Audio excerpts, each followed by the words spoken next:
Hello everyone, అందరూ ఎలా ఉన్నారు? బాగున్నారా? నేను చాలా బాగున్నాను. మీరందరూ కూడా బాగా ప్రిపరేషన్ నడుస్తుందని అనుకుంటున్నాను. మీ అందరికీ మన వీడియోస్ చాలా మంచిగా హెల్ప్ అవుతున్నాయని కూడా అనుకుంటున్నాను. ఎందుకంటే ఫిబ్రవరి నుంచి ఒక కొత్త స్టైల్ అయితే మన నుంచి మీరు చూస్తున్నారు. ఏంటంటే ప్రజల వద్దే పరిపాలన, ప్రజాస్వామ్యం, డెమోక్రసీ అన్నట్టే టెలిగ్రామ్లో పోల్ పెట్టడం, మీరు అడిగిన డౌట్కి ఆన్సర్ ఇవ్వడం, వేకప్ సెషన్స్లో కమెంట్ సెక్షన్ అనలైజ్ చేయడం, మీరు అడిగిన దానికి ఆన్సర్ ఇన్ ద సెన్స్ ఆ సెషన్తో మీ ముందరికి రావడం. అలానే సోషల్లో తెలంగాణ వాళ్ళు మాకు సో ఈ 5 లెసన్స్ కొద్దిగా టఫ్ ఉందని టాప్ 5 లెసన్స్ని మీరు పోల్లో సెలెక్ట్ చేసుకోవడం జరిగింది. ఇన్ఫ్యాక్ట్ టెలిగ్రామ్కి వెళ్ళి చెక్ చేసుకోండి, ప్రూఫ్స్, మీరే ఫొటోస్ కూడా పెట్టడం జరిగింది మాకు ఈ లెసన్స్ కావాలని. అందులో భాగంగా గత 3 లెసన్స్ రిలీజ్ చేయడం జరిగింది. అవి మీకు ఎంతవరకు ఉపయోగపడుతున్నాయో మీరు నాకు కమెంట్ సెక్షన్లోనూ మంచిగానే తెలియజేస్తున్నారు. ఆ పీడిఎఫ్స్ని కూడా యాక్సెస్ చేసుకున్నట్టు నాకు టెలిగ్రామ్లో స్క్రీన్ షాట్స్ పెడుతున్నారు. అలానే in the same way social movements in our times కొద్దిగా డ్రై అనుకుంటారు మీరందరూ, కానీ వెరీ ఈజీ. యుఎస్ఏలో ఒక చిన్న సోషల్ మూమెంట్, రష్యాలో చిన్న సోషల్ మూమెంట్, మన ఇండియాలో ఒక 2-3 సోషల్ మూమెంట్లు. వీటి గురించి తెలుసుకుంటే లెసన్ ఫినిష్ అవుతుంది. 8 మార్క్స్కి అడిగినా మీకు 6 మార్క్స్గా 6 మార్క్స్కి అడిగినా, పార్ట్ బిలో అడిగినా, 2 మార్క్స్కి అడిగినా కావాల్సిన ఇన్ఫర్మేషన్ మొత్తం ఇప్పుడు ఈరోజు 3 స్లైడ్స్లో 1 పేజ్ నోట్స్ అనే కాన్సెప్ట్లో 2-3 పేజెస్లో ఒక లెసన్ మొత్తం ఫినిష్ అయిపోతుంది. ఈ పీడిఎఫ్ని మీరు యాక్సెస్ చేసుకోండి. దాన్ని ఎలా డౌన్లోడ్ చేసుకోవాలో నేను మిమ్మల్ని గైడ్ చేస్తాను. నేను ఉన్నానుగా. Now I'm a guider. Tourist ఎలాగైతే ఒక ప్లేస్కి తీసుకెళ్ళి డిఫరెంట్ ప్లేసెస్ని ఎక్స్ప్లోర్ చేపిస్తాడు, నేను మిమ్మల్ని ఒక కొత్త ప్లేస్కి తీసుకెళ్తున్నా. Now I will guide you. ఓకేనా? ఏంటంటే ఫస్ట్ ఆఫ్ ఆల్ ఇలా ఈ వీడియో ప్లే అవుతుంది కదా. ఫర్ ఎగ్జాంపుల్ ట్రిగనామెట్రీ వీడియో నేను ఇందాక చూపించినట్టే ప్రతి వీడియోలో చూపిస్తున్నా కదా, గైడ్ చేస్తున్నా కదా. అలానే ఇప్పుడు ఈ వీడియో చూస్తున్నారు, ఈ వీడియో కింద ఇలా డిస్క్రిప్షన్ ఉంటుంది. డిస్క్రిప్షన్ నొక్కారంటే ఇక్కడ లైక్స్, వ్యూస్ అన్ని చూపిస్తున్నాయి. ఇక్కడ download the PDF. For example trigonometry కాబట్టి డౌన్లోడ్ ద ట్రిగనామెట్రీ పీడిఎఫ్. అలానే డౌన్లోడ్ దిస్ సెషన్ పీడిఎఫ్. ఈ సెషన్ పీడిఎఫ్ డిస్క్రిప్షన్లో ఉంటుంది. ఆ లింక్ని అలా ప్రెస్ చేశారంటే మీకు ఈ పేజ్ ఓపెన్ అవుతుంది. ఈ పేజ్ ఓపెన్ అయిందంటే నెంబర్ ఎంటర్ చేస్తారు, మొబైల్ నెంబర్ ఎంటర్ చేసిన తర్వాత మీకు 2 ఆప్షన్స్. ఇక్కడ ఇది నొక్కాలి, మొబైల్ నెంబర్ ఎంటర్ చేసిన తర్వాత ఈ ఆరో మార్క్ ఇలా నొక్కాలి.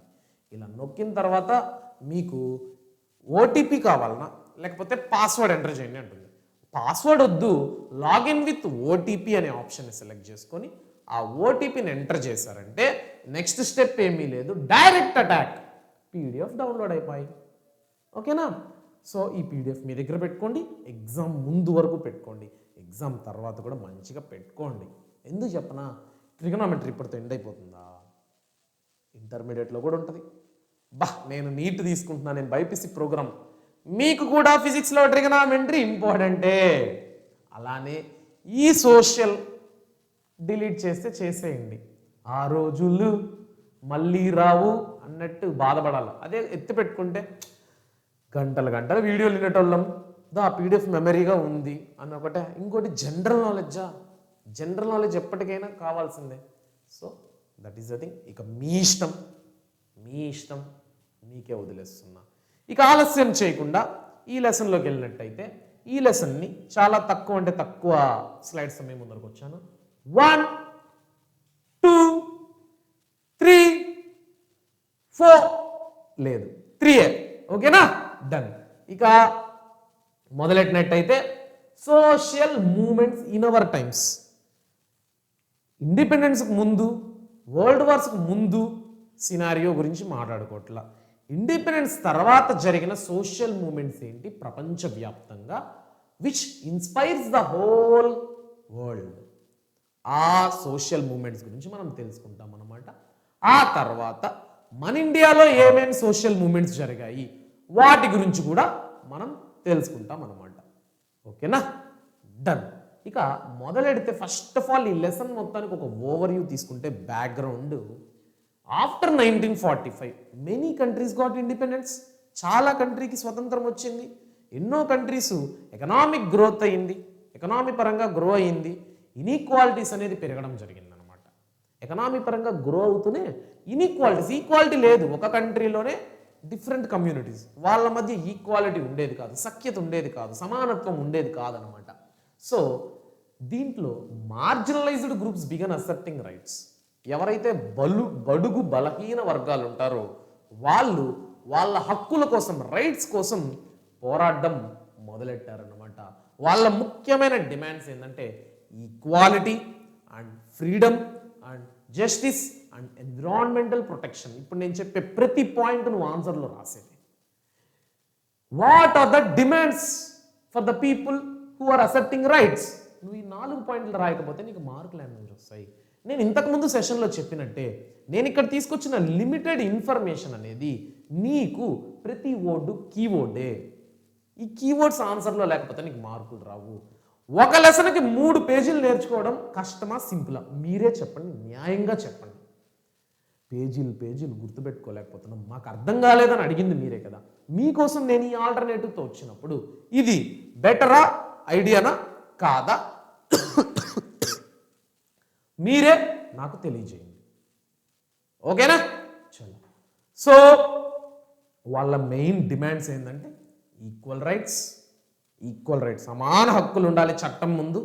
నెక్స్ట్ టు ఎండ్ సెగ్రిగేషన్ అంటే కమ్యూనిటీ పరంగా వాళ్ళని డివైడ్ చేసి వాళ్ళని సపరేట్గా చూడడం. Discrimination in the sense, segregation in the sense discrimination అనమాట, దాన్ని తగ్గించడం, అందరినీ సమానంగా ఈక్వల్గా చూడడం. నెక్స్ట్ ఓటింగ్ రైట్స్ అంటే ఓట్ వేయడానికి హక్కు అనేది ప్రతి ఒక్కడికి ఉండాలి. దేశంలో నివసించే ప్రతి ఒక్కడికి ఓటు హక్కు ఉండాలన్నమాట. అది కావచ్చు. ఎంప్లాయ్మెంట్ అండ్ హౌసింగ్, ప్రతి ఒక్కడికి ఒక ఉద్యోగం అనేది గవర్నమెంట్ కల్పించాలి. ఒక కమ్యూనిటీకి మాత్రమే పార్షాలిటీ చూపించి ఇంకో కమ్యూనిటీని పట్టించుకోకుండా వదిలేయడం కాదు. ప్రతి ఒక్కరికి ఉద్యోగం, ప్రతి ఒక్కరికి వసతి అనేది గవర్నమెంట్ కలిగించాలన్నమాట. నెక్స్ట్ ఇంటిగ్రేటెడ్ ఎడ్యుకేషన్, ఒకరిని మాత్రమే ఎలివేట్ చేస్తూ చెప్పే ఎడ్యుకేషన్ వద్దు, దేశంని ఎలివేట్ చేయాలి కానీ కమ్యూనిటీని ఎలివేట్ చేస్తూ ఉండే ఎడ్యుకేషన్ వద్దు. ఇంటిగ్రేటెడ్ ఎడ్యుకేషన్ మనకు కావాలి అనేదే వీళ్ళ ముఖ్యమైన డిమాండ్స్ అనమాట.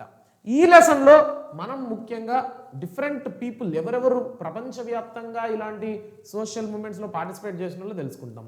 Martin Luther King, very powerful leader. Malcolm X and black women's గురించి తెలుసుకుంటాం, వాళ్ళు ఏం చేశారు అని. బ్లాక్ ఉమెన్ వండుకొని జెండర్ ఈక్వాలిటీ గురించి పోరాడారు. మాల్కమ్ ఎక్స్ వండుకొని మిలిటరిస్ట్ సెపరేటిస్ట్ వ్యూస్ గురించి పోరాడింది. మార్టిన్ లూథర్ కింగ్ వండుకొని ఎందుకు ఫేమస్ అంటే పీస్ఫుల్ రిఫార్మ్స్, అహింస. మన మహాత్మా గాంధీ అహింసా మార్గం అనమాట అయింది కూడా. అండర్స్టాండ్? ఓకే. ఇక ఆలస్యం చేయకుండా అమెరికాలో జరిగిన సివిల్ రైట్స్ మూవ్మెంట్ గురించి మాట్లాడుకుందాం.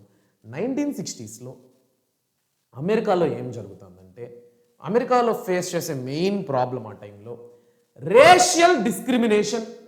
We are whites, you are black, you are not native to America, go away from America అని బ్లాక్స్ని డిస్క్రిమినేట్ చేసి వాళ్ళని కంప్లీట్ సెగ్రిగేట్ చేసేయడం, స్కూల్స్ నుంచి సపరేట్ చేసేయడం. బ్లాక్స్కి సపరేట్ స్కూల్స్, వైట్స్కి సపరేట్ స్కూల్స్. వైట్స్ స్కూల్స్లో బ్లాక్ వాళ్ళు ఉంటే వాళ్ళని బీభత్సమైన టార్చర్ చేయడం. అలాంటివి బస్సెస్లో కూడా, బస్సులో ఫ్రంట్ రో మొత్తం, హాఫ్ బస్సు ఫ్రంట్ రో మొత్తం తెల్లోళ్ళు ఉండాలి, వెనకాల ఎక్కడో మిగిలిన 4-5 సీట్లు మాత్రమే బ్లాక్స్ కూర్చోవాలి.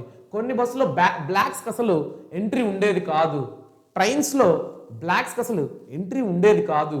ఇటువంటి సెగ్రిగేషన్ అనేది అబ్జర్వ్ చేయడం జరిగిందనమాట. నెక్స్ట్ హౌసెస్, వైట్స్ ఉండే ఏరియాలో బ్లాక్స్ ఇల్లులు కూడా రెంట్లకి ఇచ్చేటోళ్ళు కాదు, వాళ్ళకంటూ సపరేట్ ఏరియా పెట్టేసేటోళ్ళు.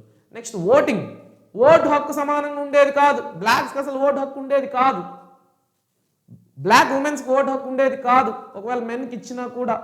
ఇలాంటి రేషియల్ డిస్క్రిమినేషన్, ఈ ప్రాబ్లమ్ని సివిల్ రైట్స్ మూవ్మెంట్లో మనం అబ్జర్వ్ చేస్తుంటాం 1960s అమెరికాలో.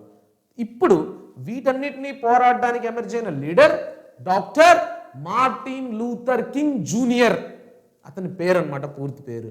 He believed in non violence, అహింస. హింసా మార్గం వద్దు, అహింసా మార్గంని బిలీవ్ చేస్తాడనమాట. Next the methods. What are the methods he followed? Peaceful protests, శాంతియుతమైన ప్రొటెస్టులు చేయాలి, నిరసనలు. నెక్స్ట్ మాంటెమరీ బస్ బాయ్కాట్స్ని బాయ్కాట్ చేయాలంటే బస్సుల్లో ఎక్కకుండా ఉండాలి, ఇలాంటివి లేదు, కంప్లీట్గా ఎక్కద్దు. మన కోసం పెట్టిన బస్సులు కూడా మనం ఎక్కేదొద్దు, అప్పుడు దేశ ఆర్థిక వ్యవస్థ దెబ్బతింటుంది అన్నట్టు డిక్లేర్ చేశాడు.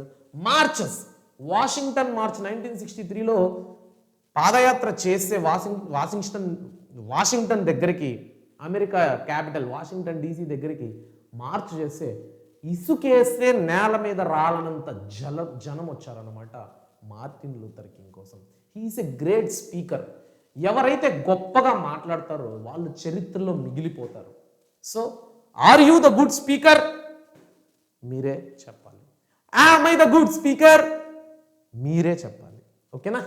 Done. Next civil disobedience movement. Civil disobedience movement అంటే మీ పరిపాలన మాకొద్దు, we want democracy, we want equal voting rights so that we can elect our desired leader అనేసి. తర్వాత మార్టిన్ లూథర్ కింగ్ ప్రెసిడెంట్ అవ్వడం జరిగింది. బ్లాక్స్ అందరికీ ఈక్వల్ రైట్స్ అనేది రావడం జరిగిందనమాట. ఓకేనా? మెయిన్ అచీవ్మెంట్స్ ఏంటి ఈ లెసన్లో మనం తెలుసుకోబోయేది? సివిల్ రైట్స్ లా అనేది ఇక్కడ పాస్ అయింది. ఇన్స్పైర్డ్ గ్లోబల్ నాన్ వైలెంట్ మూవ్మెంట్గా నిలిచిపోయింది. అంటే ప్రజలందరికీ సివిల్ రైట్స్, సామాజిక హక్కులు అనేది లా పాస్ అయింది. నెక్స్ట్ ఎందుకొని ప్రపంచవ్యాప్తంగా నాన్ వైలెంట్ గ్లోబల్ మూవ్మెంట్గా ఇది నిలిచిపోయిందనమాట. ఎన్నో దేశాలని ఇన్స్పైర్ చేసింది. Next human rights movement. ఇప్పుడు అమెరికా గురించి అయిపోయింది, ఇప్పుడు మనం రష్యా గురించి తెలుసుకుందాం. రష్యా మరియు ఈస్టర్న్ యూరోప్లో ఏం జరుగుతుందంటే human rights movement. Human rights movement అక్కడున్న సిచ్యువేషన్ ఏంటంటే, రష్యా మీకు చెప్పాను socialist country, one party rule. ఓకేనా? మొత్తం గవర్నమెంట్ కంట్రోల్లో ఉంటుంది. అక్కడ ఫేస్ చేస్తున్న ప్రాబ్లం ఏంటంటే no free elections. Free elections ఉండేది కాదు. No free press. పత్రిక, న్యూస్ ఛానల్స్ ఫ్రీగా ఉండేటివి కాదు. ఫ్రీడమ్ లేదు. వాళ్ళు ఏం రాయాలో కూడా గవర్నమెంట్ నుంచి ఆదేశం తీసుకోవాల్సిందే. గవర్నమెంట్ నువ్వు ఈ పాయింట్ హైలైట్ చేయొద్దు, న్యూస్ పేపర్లో రాయొద్దంటే రాయకూడదు. అది. Next no freedom of speech. Freedom of speech మనకు నచ్చింది మాట్లాడే ఫ్రీడమ్ లేదు.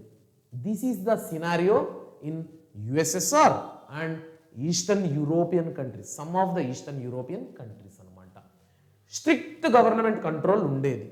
సో ఇలా ఉండంగా లీడర్ ఎవరు ఎమర్జ్ అయినాడంటే వీటన్నిటిని అనగదొక్కడానికి, వీటిని ఆపడానికి అలెగ్జాండర్ సోల్జెన్స్టీన్ అండ్ ఆండ్రూ సకరోవ్. ఓకేనా? డన్. సో ఒక్క సెకండ్.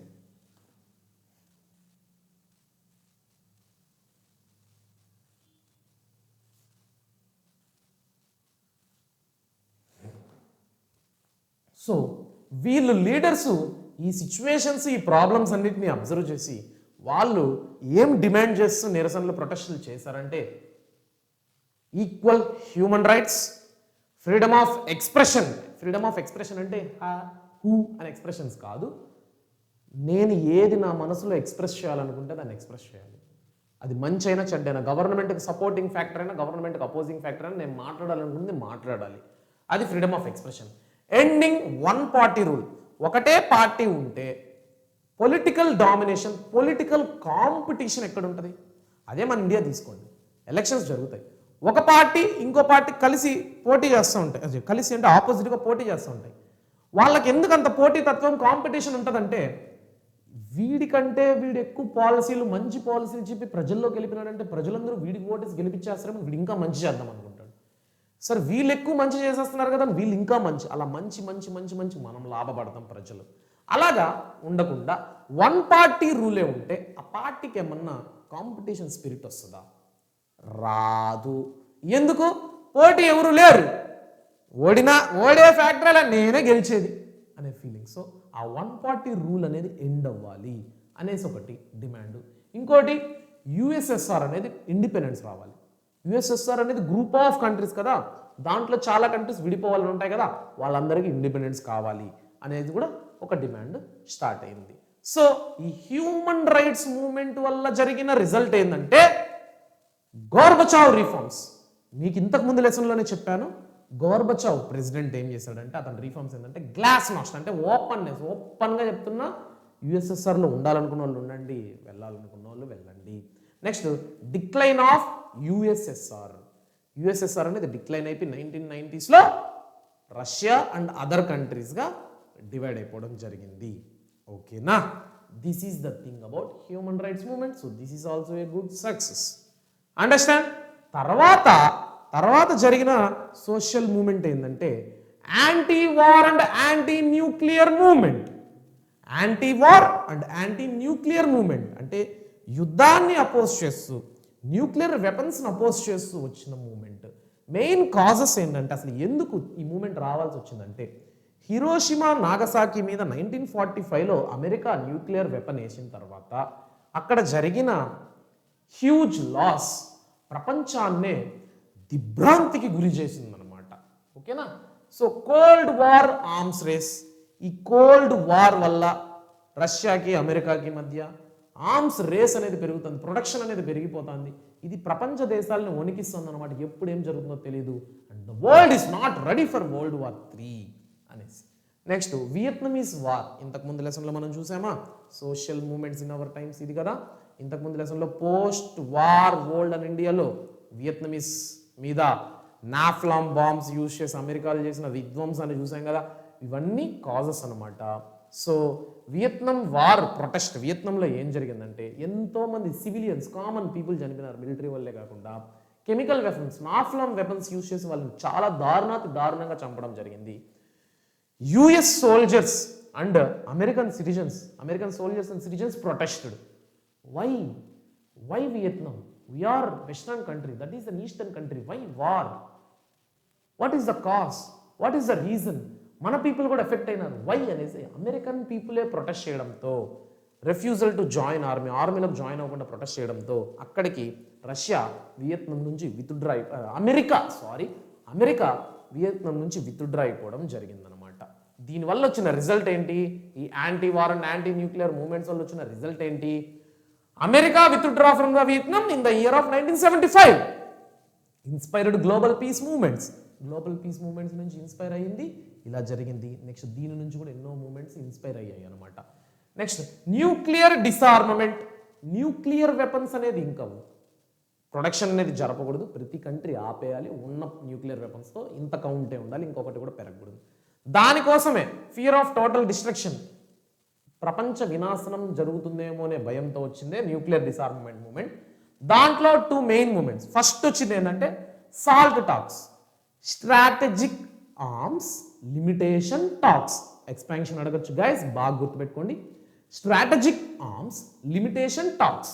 ఈ స్ట్రాటజిక్ ఆర్మ్ లిమిటేషన్ టాక్స్ ఏంటంటే ఈ న్యూక్లియర్ వెపన్స్ని లిమిటేషన్ తగ్గించేయాలి ప్రొడక్షన్ అనే ఒప్పందం. కానీ అది ఫెయిల్ అయ్యింది. తర్వాత స్ట్రాటజిక్ ఆర్మ్స్ రిడక్షన్ ట్రీటీ అనేది 1991లో మళ్ళీ ఒక్కసారి దీన్నే రూపుదిద్దుకొని వచ్చింది. దీని మెయిన్ ఉద్దేశం ఏంటంటే reduced nuclear weapons and end of the cold war. And it is now running so successful and there are small limitations in everywhere. యుఎన్ఓలోనే లిమిటేషన్స్ ఉన్నాయి, యుఎన్ఓకి మించిందా? ఓకేనా, డన్. నెక్స్ట్ ఇది ప్రపంచ దేశాలకు సంబంధించిందనమాట.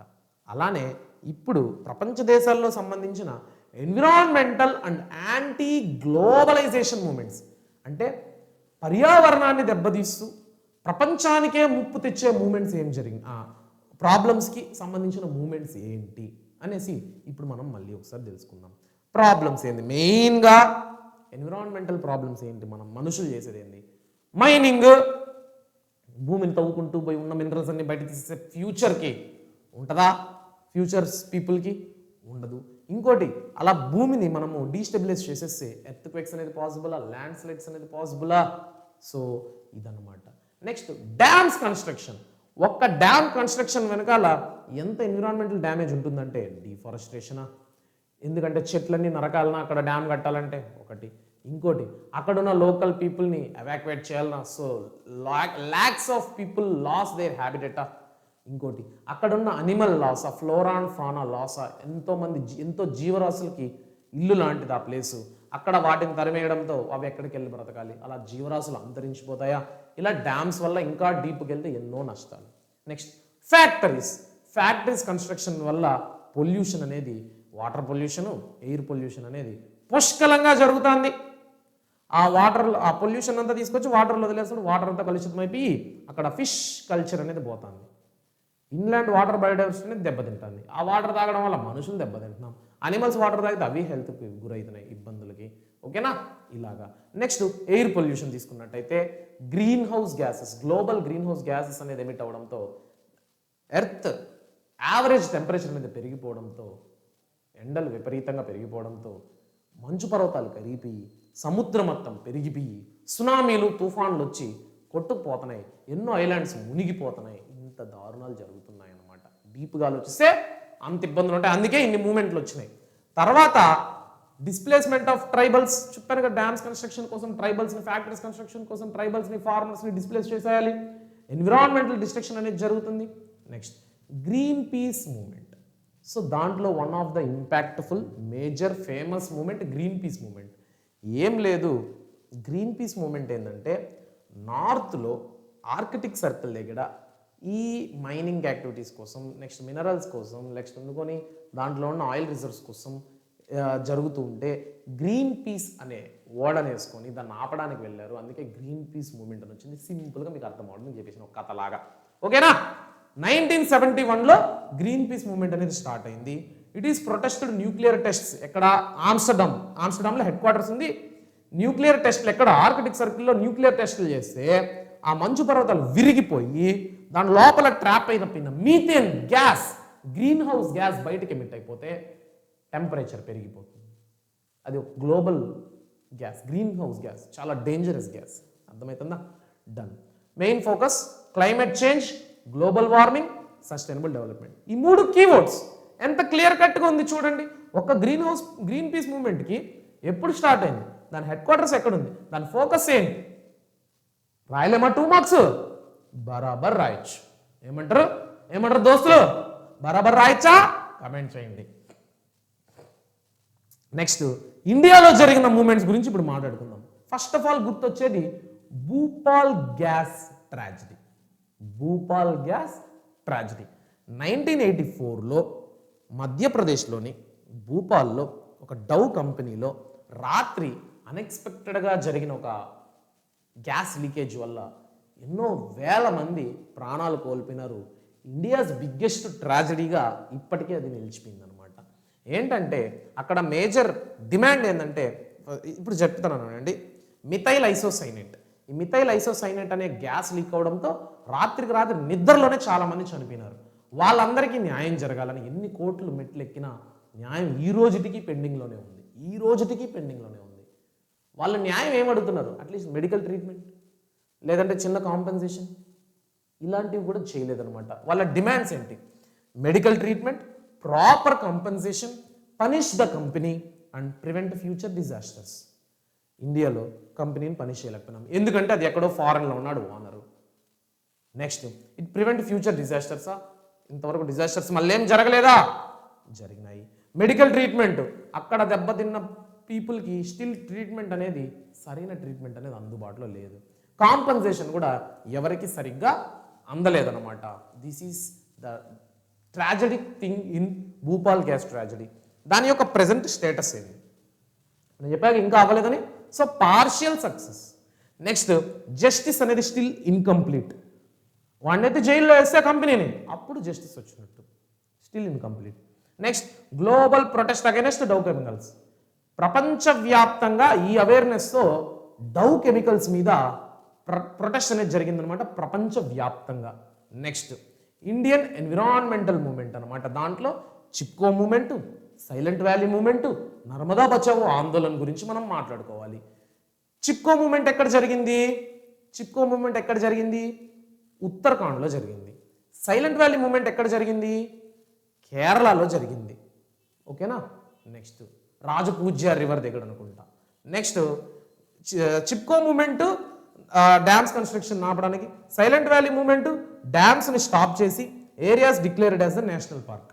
అంటే అక్కడ సైలెంట్ వ్యాలీ అనేది ఒక నేషనల్ పార్క్ అనమాట. అక్కడ ఎన్నో జీవరాశులు నివసిస్తున్నాయి. అక్కడ డ్యామ్ కన్స్ట్రక్షన్ చేస్తే చెట్లు నాశనం అయిపోతాయి, జీవరాశులు నాశనం అయిపోతాయి. కాబట్టి వాళ్ళు దానికోసం ప్రొటెస్ట్ చేసి సైలెంట్ వ్యాలీ మూవ్మెంట్ చేసి ఆ డ్యామ్స్ కన్స్ట్రక్షన్ ఆపారు. ఆ ఏరియాని నేషనల్ పార్క్గా 1985లో డిక్లేర్ చేశారనమాట. ఓకేనా? డన్. తర్వాత డ్యామ్కి అగైనెస్ట్గా జరిగిన ఒక మేజర్ మూమెంట్ నర్మదా బచావో ఆందోళన. ఇది గుజరాత్లో జరిగిందనమాట. మేజర్ లీడర్ మేధా పాట్కర్. ఇక్కడ మెయిన్ ఇష్యూస్ ఏంటంటే డిస్ప్లేస్మెంట్ ఆఫ్ పీపుల్, అక్కడ నుంచి ప్రజల్ని డిస్ప్లేస్ చేయించడం, ఫారెస్ట్ అక్కడ ఉన్న జీవరాశులకి లాస్ జరగడం, ఫాల్టీ డెవలప్మెంటల్ మోడల్స్. ఆ డెవలప్మెంటల్ మోడల్ అనేది ఎందుకు ఉపయోగపడుతుందో తెలియదు. జీవరాశుల్ని చెట్లని నరికి డెవలప్ అయితే అది ఏం డెవలప్మెంట్? నేచర్ దెబ్బతినకూడదు, మనుషుల హెల్త్ దెబ్బతినకూడదు, అలా డెవలప్ అయితేనే డెవలప్ అయినట్టు. సో అవన్నీ అక్కడ లేవు కాబట్టి ఇవి ఇష్యూస్. దీన్ని రేస్ చేస్తూ మేధా పాట్కర్ లీడర్షిప్లో జరగడం జరిగిందనమాట ఈ మూమెంట్, నర్మదా బచావో ఆందోళన. వాళ్ళు లాస్ట్కి అచీవ్మెంట్ ఏం చేశారంటే ఈ డ్యామ్ కన్స్ట్రక్షన్కి వరల్డ్ బ్యాంకు ఫండింగ్ ఇస్తూ ఉంటే వరల్డ్ బ్యాంక్ విత్డ్రా చేసుకునింది అనమాట. Next force debate on sustainable development. Sustainable development అంటే ఏంటి? మనకున్న రిసోర్సెస్ని మనం పుష్కలంగా వాడుకోవాలి, కానీ నేచర్ని దెబ్బతీయకూడదు, అలానే ఫ్యూచర్ జనరేషన్స్కి రిసోర్సెస్ లేకుండా ఎగ్జాస్ట్ చేయకూడదు. దాన్నే సస్టైనబుల్ డెవలప్మెంట్ అంటాము. అంటే మహాత్మా గాంధీ చెప్పాడు, we have resources for everyone's need, not for everyone's greed. కావాల్సినంత ఉంది కానీ అంటే ఆశ వద్దు, మనకు తినడానికి ఉందబ్బా, అంతేగాని లగ్జరీగా తినడానికి లేదు అంటున్నాడు మహాత్మా గాంధీ. అన్నట్టు మీకు అర్థమయ్యేలా చెప్తున్నా. This is the thing. తర్వాత ఒక ఇంపార్టెంట్ ఇక్కడ మూమెంట్స్ ఏంది, వాళ్ళు ఏం చేశారు? ప్రొటెస్ట్లు, నిరాహార దీక్షలు, హంగర్ స్ట్రైక్స్, ఇంటర్నేషనల్ క్యాంపెయినింగ్స్, ప్రపంచవ్యాప్తంగా దాన్ని అవేర్నెస్ తీసుకెళ్తే లాస్ట్కి వరల్డ్ బ్యాంకే ఫండింగ్ ఆపేలా చేశారు. ఇదొకటి. నెక్స్ట్ ఇండియాలో జరిగిన ఉమెన్ మూమెంట్, ఆడవాళ్ళు చేసిన movements very inspiring. Anti అరాక్ movement ఆంధ్రప్రదేశ్లో 1992లో యాంటీ అరాక్ మూమెంట్ అనేది స్టార్ట్ అయిందనమాట. పేద మహిళలు వాళ్ళ హస్బెండ్స్ కూల్ పని అది చేసుకుంటారు, అలిసిపి ఇంటికి వస్తారు. వాళ్ళు ఇంటికి వచ్చి అలిసిపి ఆ బాడీ పెయిన్ తగ్గించుకోవడానికి మందుకు అలవాటు అయిపోయినారు, మందుకు బానిసలు అయిపోయినారు, ఇంటికి రూపాయి ఇవ్వడం లేదు. దానివల్ల ఇల్లు దెబ్బతింటుందా? ఇల్లు డెవలప్ అవ్వదా? ఇంట్లో పిల్లలకి ఏమన్నా డబ్బులు ఇవ్వగలుగుతారా? కూరలు, బియ్యం ఇలాంటివి కొనుక్కోవాలంటే హస్బెండ్ నుంచి సపోర్ట్ ఉండదా? సో చూసి లేడీస్ యాంటీ అరాక్ మూమెంట్ స్టార్ట్ చేసినాడు. It is against alcoholism, drinking opposite and domestic violence. తాగేసి వచ్చి ఇళ్లలో కొట్టడం, ఇలాంటివి చూసి ప్రొటెస్ట్ చేయడం స్టార్ట్ చేసినారు అనమాట. So they used what? Protest, picketing అంటే ఆ వైన్ షాపులకి వెళ్ళి ధ్వంసాలు చేయడం, లేడీస్ అందరూ వెళ్ళి అలాగా. నెక్స్ట్ సోషల్ ప్రెషర్, సొసైటీ మీద ప్రెషర్ పెట్టడం, కలెక్టర్కి గవర్నమెంట్ మీద ప్రెషర్ పెట్టడం. సో దీనివల్ల వచ్చిన రిజల్ట్ ఏంటి?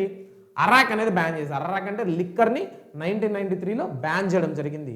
తర్వాత 1995లో కంప్లీట్లీ ప్రొహిబిట్ చేయడం జరిగింది అనమాట. ఓకేనా, డన్.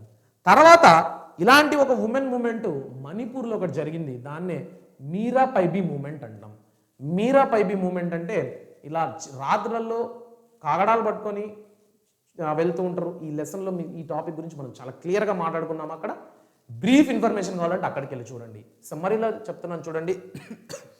మణిపూర్ అనేది north eastern state, border state అన్నమాట, బార్డర్ స్టేట్. ఇక్కడ ఎప్పుడు నిరంతరమైన అల్లర్లు, డిస్టర్బెన్సెస్ ఉంటాయి కాబట్టి government armed forces special powers act అనేసి ఆఫ్స్పా అనేది 1984లో ఇంట్రడ్యూస్ చేయడం జరిగింది. 1984 కాదు, 1956 అనుకుంటా. I was not sure about the year, మీకు అవసరం లేదు. సో ఈ ఆఫ్స్పా అనేది ఇంట్రడ్యూస్ చేసిన తర్వాత వీళ్ళు ఏం చేయాలంటే, వీళ్ళకున్న పవర్స్ ఏంటంటే ఎంక్వైరీ లేకుండా తీసుకెళ్లి జైల్లో పెట్టచ్చు, వాళ్ళ వల్ల డిస్టర్బెన్స్ అని తెలియగానే కాల్చి చంపేయచ్చు, వాడు మంచోడ చెడ్డని తెలుసుకోకుండానే ఎప్పుడు పడితే అప్పుడు ఇంటి లోపలే చొరబడి చెకింగ్లు చేయొచ్చు, ఎందుకంటే బార్డర్ ఏరియా కాబట్టి. ఇలాంటి ఎక్స్ట్రీమ్ పవర్స్ ఇచ్చేయడంతో వాళ్ళు ఎక్కువ అగ్రెసివ్గా ప్రజల పట్ల వ్యవహరించడంతో ఉమెన్ వండుకొని మాకు ఏ ఆఫ్స్పా అవసరం లేదు, ఏ armed forces special powers act అవసరం లేదు, మమ్మల్ని మేమే చూసుకోగలుగుతామనే దీంతో సొసైటీకే చాటు చూపుదామని అక్కడున్న old ladies, middle aged ladies రాత్రిపూట కాగడాలు పట్టుకొని రోడ్లంతా తిరిగి మా సేఫ్టీ మేము చూసుకోగలుగుతామని ప్రొటెస్ట్ చేయడం జరిగిందనమాట. ఇక్కడ మెయిన్ ఫీచర్స్ ఏంటి? హ్యూమన్ రైట్స్ వైలేషన్స్ని అరికట్టడం, women patrolled streets with torches. Next peaceful resistance, శాంతియుతంగా వాళ్ళు పోరాడారనమాట. డిమాండెడ్ రిపీల్ ఆఫ్ ఆఫ్స్పాని ఆపేయాలి అనేసి డిమాండ్ చేశారు. నెక్స్ట్ మెయిన్ ఇక్కడ ఐకాన్ ఎవరంటే ఐరన్ షర్మిల. ఆమె హంగర్ స్ట్రైక్ 10 సంవత్సరాల కంటే ఎక్కువ నిరాహార దీక్ష, అంటే 10 సంవత్సరాలుగా తినలేదా అంటే అలా కాదు, ఆమెను బలవంతంగా జైల్లో పెట్టి తినిపించడం, ఒక 10 సంవత్సరాల వరకు జైలు పాలే ఉంది. హోమ్ అరెస్ట్ అనమాట, జైలు అంటే హౌస్ అరెస్ట్లోనే ఉన్నింది ఐరన్ షర్మిల. ఇలాంటి ఎంతోమంది గ్రేట్ ఉమెన్స్ మీరాపైబీ మూవ్మెంట్లో పార్టిసిపేట్ చేసి స్టిల్ ఇప్పుడు ఆఫ్స్పా రివోక్ అయిపోయిందంటే లేదు, బట్ ఆఫ్స్పాని కూడా మానిటర్ చేయడానికి గవర్నమెంట్ ఒక బాడీని ఇంట్రడ్యూస్ చేసింది. ఆఫ్స్పాకి ఆ పవర్స్ ఉండే ఓకే, ఇప్పటికీ ఉన్నాయి ఓకే, బట్ స్టిల్ వాళ్ళు దానికి ఆన్సరబుల్గా ఉండాలి గవర్నమెంట్కి అనే చట్టాన్ని తీసుకురావడంతో మెల్లగా ఈ అల్లర్లు అనేది తగ్గింది, ఆ వైలేషన్స్ అనేది తగ్గిందనమాట. ఇది ఈ లెసన్. ఎంత సింపుల్గా ఎంత క్లారిటీగా బ్యాక్గ్రౌండ్, తర్వాత సివిల్ రైట్స్ మూమెంట్ అమెరికాలో, నెక్స్ట్ హ్యూమన్ రైట్స్ మూమెంట్ రష్యాలో, నెక్స్ట్ గ్రీన్ పీస్ మూమెంట్ నార్త్లో, నెక్స్ట్ ఉండుకొని ఎన్విరాన్మెంటల్ మూమెంట్లో భూపాల్ గ్రాస్ ట్రాజడీ, నెక్స్ట్ ఉండుకొని చిప్కో మూమెంట్, అదే anti war and anti nuclear movements, తర్వాత న్యూక్లియర్ డిసార్మమెంట్లో SALT talk, next START treaty, తర్వాత ఉండుకొని నర్మదా బచావో ఆందోళన, తర్వాత ఉండుకొని ఉమెన్స్ మూమెంట్లో యాంటీ అరాక్ మూమెంట్, మీరాపైబీ మూమెంట్. ఇవన్నిట్లో నుంచి సోషల్ మూమెంట్స్కి మనకు సంబంధించిన కామన్ పాయింట్స్, కామన్ ఫీచర్స్, ఇది ఇంపార్టెంట్. ఇవన్నిటిని ఫిల్టర్ చేసి క్వశ్చన్ అడిగితే రాయడానికి ఏంటి, it arises from unmet expectations, ఊహించని వివాదాల మధ్య వైవిధ్యాల మధ్య మొదలవుతుంది social movement. Peaceful and democratic, శాంతియుతంగానే వాళ్ళు కోరుకుంటారు సోషల్ మూమెంట్స్ ఆల్మోస్ట్. నెక్స్ట్ ప్రజాస్వామ్యంగా ఉంటాయి. ఇండిపెండెంట్ ఆఫ్ పొలిటికల్ పార్టీస్, ఏ పొలిటికల్ పార్టీ ఇక్కడ బ్యాకింగ్ ఉండదు. ఎన్జిఓస్, నాన్ గవర్నమెంటల్ ఆర్గనైజేషన్స్, ప్రజలే వాళ్ళ నుంచి ఒక మూమెంట్ అనేది స్టార్ట్ చేసుకుంటారు. మాస్ పార్టిసిపేషన్, ప్రజలందరూ ఒక పొలిటికల్ పార్టీ కాదు కాబట్టి వాళ్ళకు వాళ్ళు మాస్ పార్టిసిపేషన్ అనేది దీంట్లో ఉంటుంది. యూజ్ ఆఫ్ ప్రొటెస్ట్లు అంటే నిరసనలు, పాదయాత్రలు, క్యాంపెయినింగ్స్, ఇవే అనమాట వాళ్ళు యూజ్ చేసే వెపన్స్ లాగా. నెక్స్ట్ మెయిన్ డిమాండ్ వాళ్ళు justice, equality, rights, human rights, sustainable development, ఇదన్నమాట main demands. Very important common features of social movements. ఈ 6-7 పాయింట్లు నేర్చుకోండి, ఖచ్చితంగా ఎగ్జామ్లో యూజ్ చేయండి. వాడు అడక్కపోయినా కూడా యాడొచ్చింది ఇరికిచ్చి పెట్టండి, ఖచ్చితంగా మీకు మార్కులు వస్తే నాది మాట. ఓకేనా? ఈ లెసన్ మీకు నచ్చిందని అనుకుంటున్నాను. మళ్ళీ వచ్చే లెసన్తో మళ్ళీ కలుద్దాం. Bye bye, tata, see you. నేను మీ రూపేష్ పూతలపట్టు, వేదాంత తెలుగు 899 మాస్టర్ టీచర్ని.